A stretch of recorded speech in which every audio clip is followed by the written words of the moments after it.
네, 오늘은 스가랴서 6장 말씀입니다. 8개 환상 중에 마지막 환상, 8번째 환상이 나타나 있습니다. 이 8번째 환상은 네 병거. 처음 환상도 말타 한 자 넷이 이렇게 나왔잖아요. 그것처럼 똑같이 여기도 네 병거가 나오는데 네 말이 나옵니다. 첫째는 붉은 말, 검은 말, 흰 말, 어룽진 말.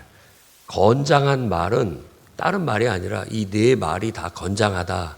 여기에 수식이 된다고 봐야 되겠습니다. 그래서 이 색깔이 있는 말들 이런 것들을 우리가 생각할 때 이렇게 팀을 짤 때 깃발별로 이렇게 색깔을 정해서 나누듯이 나누는 그런 의미가 있는 거예요. 그래서 이제 요한계시록에 가면은 이런 색깔들도 나름대로 그 어떤 재앙과 관련된 그런 의미를 갖는 색깔이지만 여기서는 그렇게 크게 의미를 둘 것은 없는 그냥 구분된 마치 기수의 깃발이 북쪽 지방은 무슨 색깔, 서쪽 지방은 무슨 색깔, 동쪽 지방은 무슨 색깔, 남쪽 지방은 무슨 색깔 이런 의미를 갖는다고 볼 수 있겠습니다. 그래서 마치 이제 환상 속에서 하나님이 우리 인간 왕과 같은 왕이에요. 보좌에 계시고 그분이 온 나라의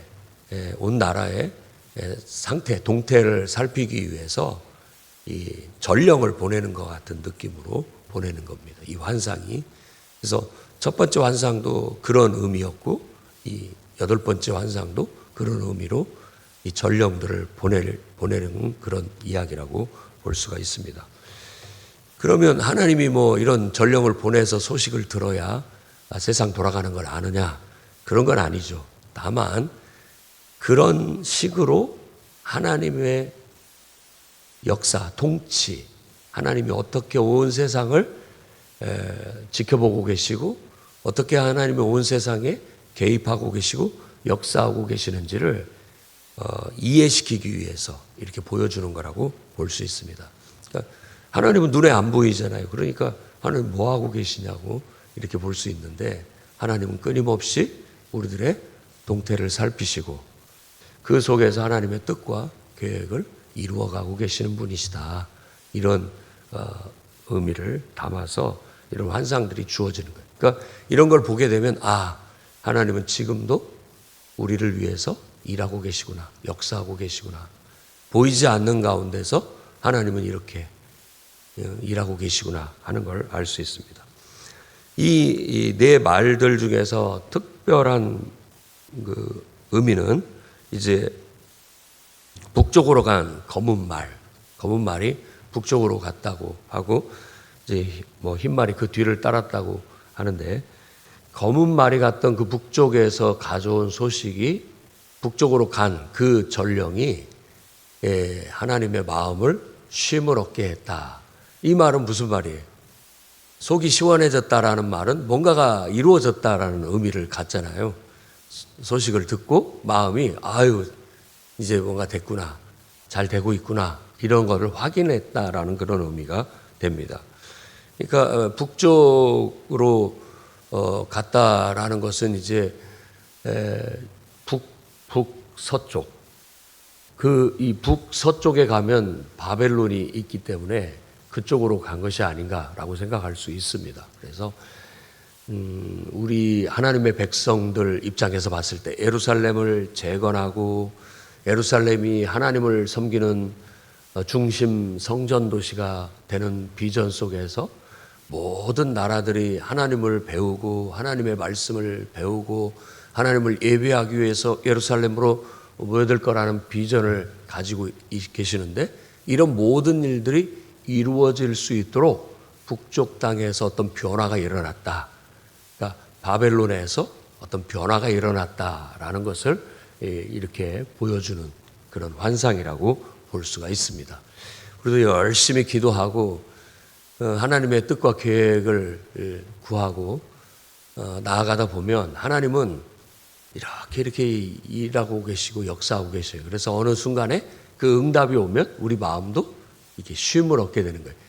여기서 쉼을 얻었다고 하는데 이제 마음이 편안해졌다. 마음이 유쾌해졌다 이런 의미죠.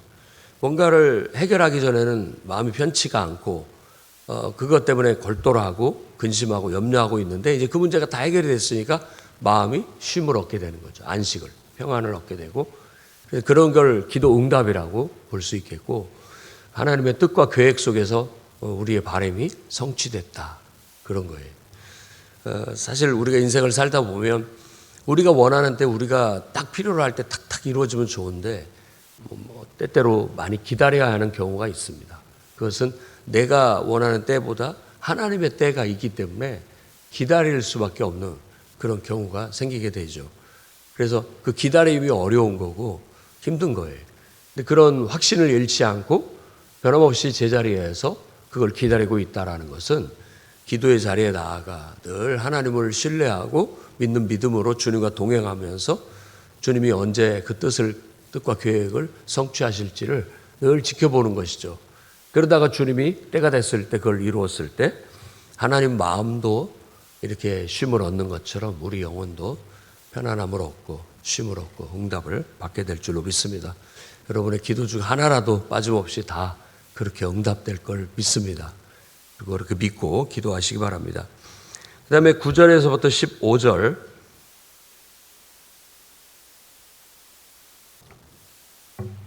9절에서부터 15절 말씀은 이제 대제사장 여호수아에게 왕관을 만들어서 씌우는 그런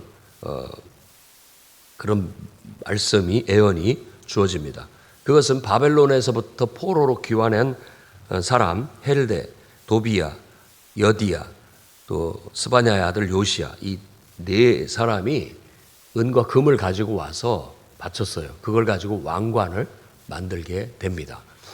그래서 그걸 왕관을 만들어서 싹이라 이름하는 사람이 돋아나서 그가 성전을 건축할 것이다 라고 했는데 그 왕관을 만들어서 대제사장 여호수아 머리에 씌우라고 했어요.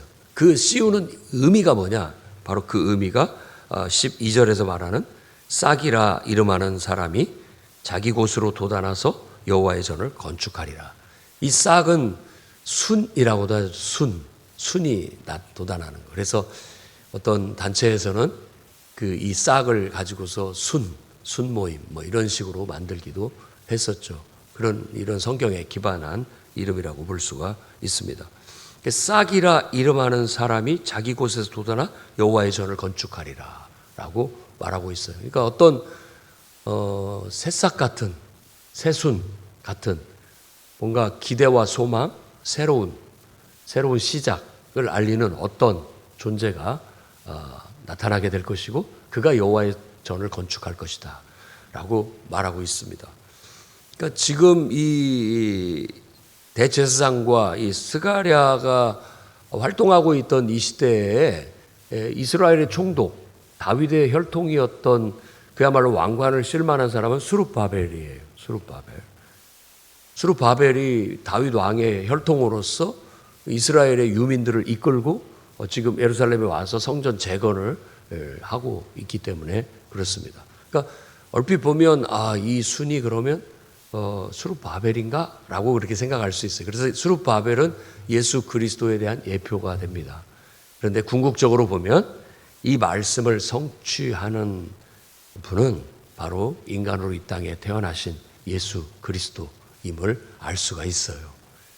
다윗의 싹, 그것도 그 새 순이 돋아난다라고 이사야가 예언을 했는데 여기서도 똑같이 이 새 싹, 순이 돋아나서 그가 여호와의 전을 건축할 것이다 라고 말함으로써 진정한 의미에서 그가 세운 성전은 사람의 손으로 짓지 아니한, 벽돌로 짓지 아니한 정말 진정한 하나님을 예배하는 성전이 되십니다. 그 스스로가. 성전의 개념이 하나님을 예배하는 장소를 만들기 위해서 하나님이 이 땅에 가죽으로 땅에 천막을 짓고 그 속에 임재해 계셨잖아요. 가죽, 육체라고 할 수 있고 하나님이 그대로 육체를 입고 이 땅에 오신 거예요. 그분 자체가 성막이고 그분 자체가 성전이 되는 거예요. 그분이 이 땅에 태어나서 십자가에 죽고 또 부활하신 것 그 자체가 정말 이 땅에 오신 성전이 하나님 앞에 희생 제사를 드리고 하나님께 상달됐다라는 그런 의미를 갖는다고도 볼 수 있습니다. 그래서 우리는 이 싹이라 이름하는 사람이 자기 곳에서 돋아나서 여호와의 전을 건축하리라라고 했던 이 싹은 1차적으로 보면 스룹바벨, 그리고 또 스룹바벨이 아니더라도 그 다음 어떤 통치자, 지도자라고 생각할 수 있지만, 그런 모든 것들은 예표요 그림자가 되고 이것의 가장 최종적이고 궁극적인 성취는 바로 성육신 하신 예수 그리스도를 통한 성취다라는 걸 알 수 있습니다. 그래서 그 뒤에 나오는 그런 묘사들이 다 예수 그리스도와 연관됨을 알 수 있어요. 13절에 보면 여호와의 전을 건축하고 영광도 얻고 그 자리에 앉아서 다스릴 것이요 또 제사장이 자기의 자리에 있으리니 이 둘 사이에 평화의 의논이 있으리라 하셨다 라고 말합니다. 그러니까 왕과 제사장이 일치해요. 그러니까 예수 그리스도는 우리의 왕이시고 예수 그리스도는 우리의 대제사장이 되신다라는 말씀이 이 말과 일맥상통하고 있다라는 걸 알 수 있고 예언하고 있음을 알 수 있죠. 그래서 히브리서 같은 경우는 바로 구약의 예언의 말씀과 또 제사의 모든 제도들을 가지고서 대제사장 되시고 만왕의 왕 되신 예수 그리스도를 설명해 주고 있는 거예요. 이렇듯 스가랴의 예언은 환상과 예언을 담은 그런 말씀을 통해서 우리에게 영적인 실체를 보여주고 또 하나님의 뜻과 계획을 우리에게 보여주고 있는 거예요. 그냥 직설적으로 말하는 것은 어렵고 오히려 이렇게 은유적으로 말함으로써 환상적으로 말함으로써 그런 것들에 대해서 더 우리에게 쏙쏙 들어올 수 있게 아는 사람들은 이걸 말하는 거구나 알 수 있게끔 이렇게 말해주고 있는 걸 알 수가 있습니다. 이 모든 일들이 어떻게 되느냐? 바로 너희가 여호와의 말씀을 들을진대 하나님 말씀대로 우리가 순종하고 하나님 말씀에 우리가 동참할 때 이 일들이 이루어진다라고 말하고 있어요. 그러니까 우리는 예언이라는 걸 늘 듣고 예언대로 될 것이다 라고 하지만 그 예언의 말씀 속에 우리가 동참하는 거예요. 그걸 믿는다는 것은 그 예언의 말씀에 동참하는 거죠. 우리가 하나님 나라를 믿는다라고 하지만 우리는 그 하나님 나라에 참여해서 동참하는 겁니다. 하나님의 통치에 내가 참여하는 거예요.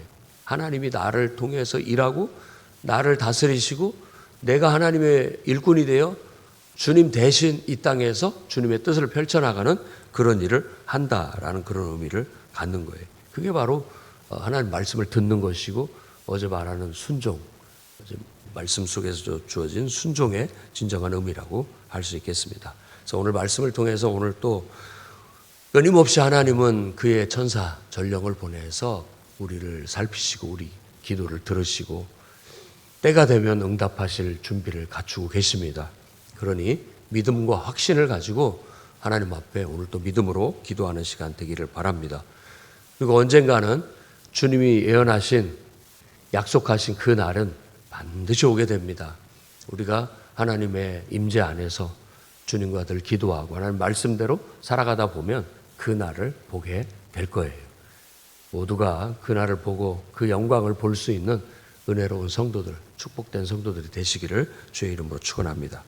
기도하겠습니다. 거룩하신 주님, 오늘도 하나님 말씀을 의지하여 주님 앞에 나와 기도하기를 원합니다. 주님, 사방에 주의 천사들을 보내 온 세상을 주관하시고 또 개입하시고 통치하시는 하나님을 찬양합니다. 우리의 삶 가운데도 임재하시고 역사하시며 누구보다도 우리보다도 우리의 삶을 상황을 더 잘 알고 계시며 우리에게 뭐가 필요한지 잘 알고 계시는 주님께서 우리의 기도를 하나님 귀담아 들어주시옵고 하나님의 때에 가장 복된 것으로 응답하여 주시옵소서. 주님의 우리를 향한 구원의 날, 정말 영생의 날, 우리의 육체가 변화되어 썩지 않을 몸을 입을 그날을 손꼽아 기다리며 살아가고 있습니다. 주님, 속히 주님의 뜻과 계획이 이루어지기를 간절히 소망합니다. 오늘도 주님과 동행하며 주님의 임재 안에서 은혜와 축복이 늘 우리 삶 속에 임하는 그런 복된 삶을 살도록 이끌어 주옵소서. 예수님 이름으로 기도드립니다.